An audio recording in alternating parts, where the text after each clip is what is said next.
Who? Who? Yeah, yeah. OVO Sound 2025. Who's calling that shit? Is it Stacy? Is it Becky? Is it Keisha? Is it LP? Was it Danny?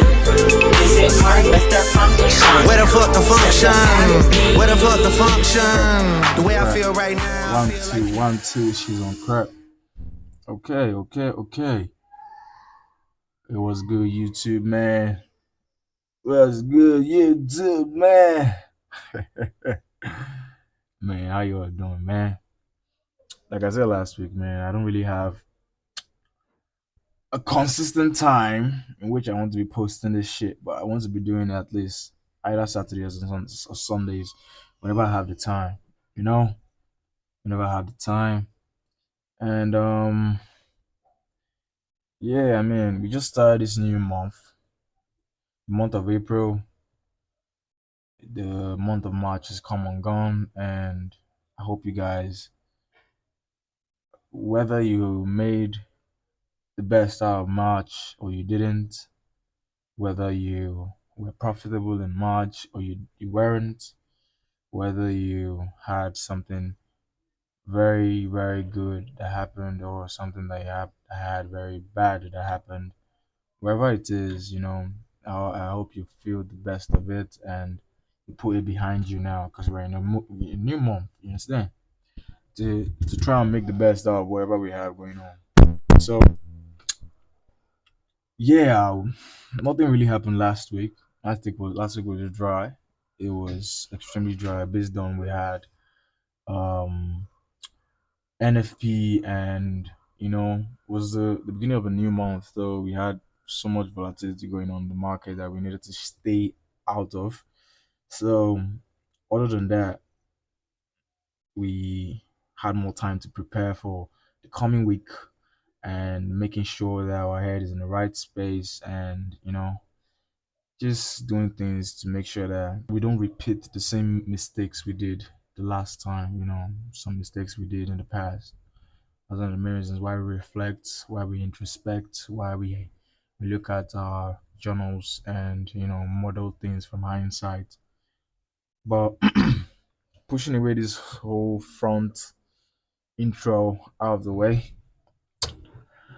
I didn't really know what the fuck I wanted to push out there. Forgive my language. I heard YouTube are now banning people for vulgars. Well, anyway, um,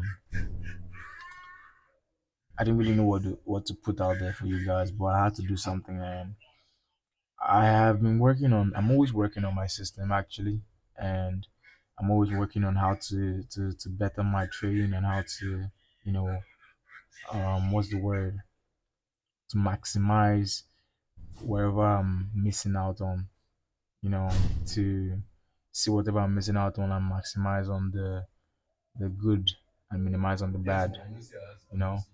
So, and I mean the things I've been working on are some of the things I'll be showing you guys here today. And for example, this I don't know if you guys use FX Replay. I always recommend you guys to use FX Replay because it's one of the best, and it's realistic, to help you get the best out of your whole system that you're building. So I've done so many. Don't get me wrong. Like, look at my dashboard, right? Let me show you my deleted sessions. If you check out my deleted session, I'm always in profit. Except this one, I was in drawdown, which is totally normal because of you have bad months, right? But other than this, I'm always having profit. So, but I have to delete it because I'm using a free days trial, right? And in 3 days trial, I only have to make 2 out of 2 sessions. That's why I have to delete it. Not that I'm trying to cover up anything. So I have to delete it so I can be able to create another session. So and for this one, I ended the month in about 2% profit, and I only took 3 trades in this month. So these are the things I'm seeing from my system, and it's making it so beautiful. Honestly, it's making it so beautiful, and I'm getting more and more data out of it. If you don't know how to build a system, if you don't know how to refine your system, this is how it's done. you know Looking at intricately understanding what your system is all about, who you really are, why you really chose that system, and what you can make out of it. You know, the main reason why I chose to move for higher risk to reward is because when I go for higher risk to reward, I tend to become more calm. I tend to go in, I know that whatever I'm making and whatever I'm losing is always going to come back if I just get a win. You understand? And the kind of person I am, even if I go for the 1 to 2, it wasn't really some like I didn't like it. I didn't really like it. So that's one of the main reasons why I had to go for the bigger R. It could work both ways. Anything works. You understand? Anything actually works. You could take a spoon and do a knife's job, or you could take a knife and do a spoon's job. And like, I mean, in the world of trading, that way it works. That way anything works. You understand? In the world of trading, you can take a knife and do a spoon's work, and a spoon and take a knife and do a knife's work. It's basically like that. So you understand what you're doing, you understand why you're doing it, and you then look at some certain things. So one thing I've picked up from this my system and I've been refining is the fact that every single person thinks the taking out of liquidity is all the same every single place. It's not. I'll give you guys the gist. Is so easy for you to mistake it and think that any drawn liquidity or any liquidity that is meant to be taken first before it goes in the opposing direction is meant to be any liquidity. But like I hate to bust your bubble because it's wrong, you know. It's not true. Because what I'm saying is not true is because you need to find one particular type of liquidity that must be taken, then call that your system. Because if you're taking every single liquidity that's taken, then that's not your system. You're just still battling on the randoms. And eventually, if you risk money on randoms, then you lose money. I said something on X once. I said you can make money from a random market by doing consistent things, right? You can make money from a random market by doing consistent things, but you can't make money from uh, a random market by doing inconsistent things. You can't do that, you know. So you have to find one certain thing that you have seen that has proven to work. One, and then that's just all you keep on repeating. So when you now repeat that thing, you see how often it comes in a month. You see how often it comes in a week. You see how much win it can actually give you in a month, and how much you can see in a month, and then you pull out and say you're not doing anything anymore for that month. Which is what happened in this month of this was March, the same month we just finished right now.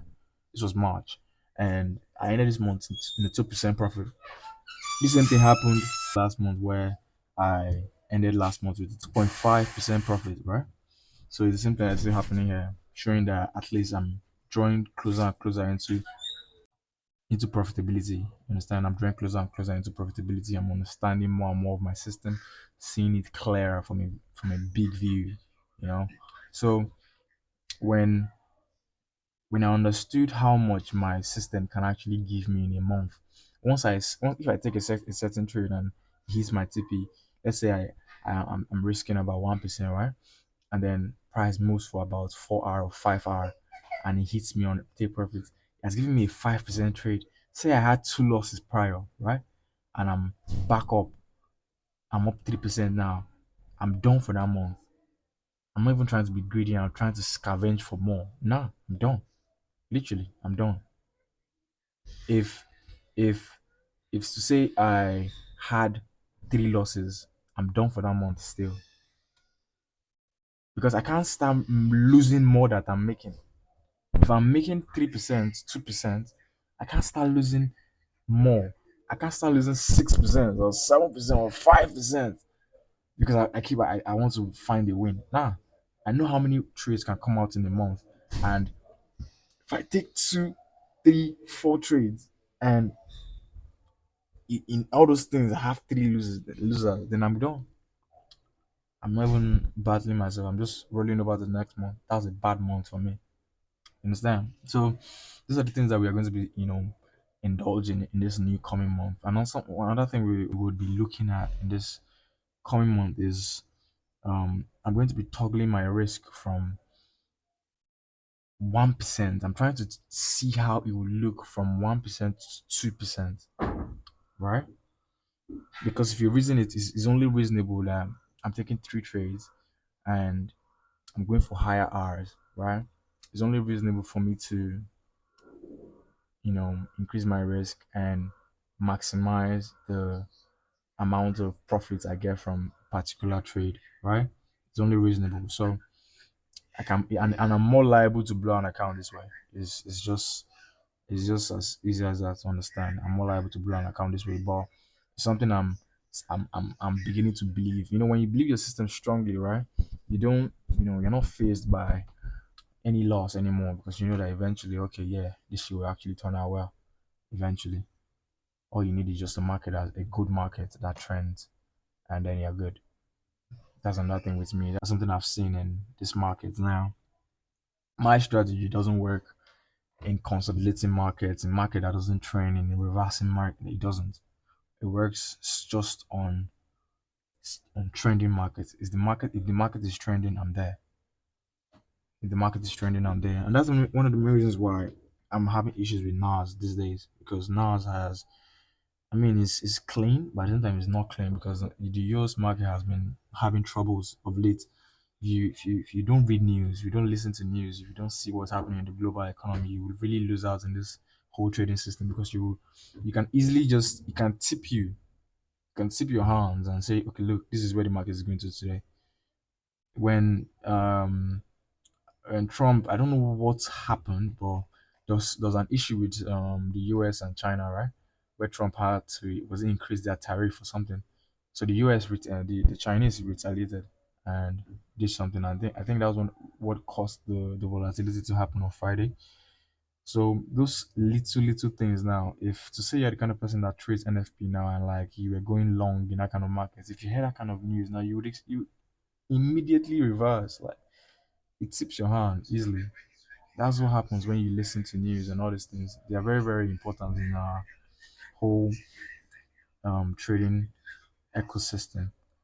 Um, I don't know. I think that'll just be all for that. The coming weeks, we are going to be having really high volatility as well. We have FOMC on Wednesday, CPI on Thursday, and I only have Tuesday and Friday to trade. So we are hoping that we'll get something good. If I see a good trade on Tuesday, we'll take it. If I don't, wait for Friday. But I mean, I said this thing in my previous videos, right? I'm getting closer and closer to the the quotes people always tag along with less is more. I'm seeing myself drawing closer and closer to it. I don't know when it would happen. I don't know how it will happen. I don't know when it will happen. I don't know where it will happen. I don't focus on myself. I don't focus on the uncertainties, But you see, the things that I can control, you see the things like what I do, how I do them, things of my control, things in my power. So things that I put my mind on, things that go into my thoughts, my how I filter out informations and all these things. Those are things that I actually, focus on because those are things that will carry me long term and make me, you know, see things clearer and be able to be resilient in hard times and be tenacious too. But anyways, I don't want to talk too much, Things is already getting too long. It's already getting too long. But yeah, I mean, it's always lovely coming here to chat with you guys for real. It's always lovely coming here, I swear. I enjoy my time. Even if she's not really blowing up as we want it to. But man, we don't care about the when or the where. We focus on what we can do, and eventually she will turn up. But yeah, hope you guys are I found this one insightful. Hope you guys, felt every single thing I said. Hope you guys are inspired. Hope you guys learn from what I say. Pick one or two things, and I think I'll leave you guys here for today. So I'll talk to you guys next time. Stay safe.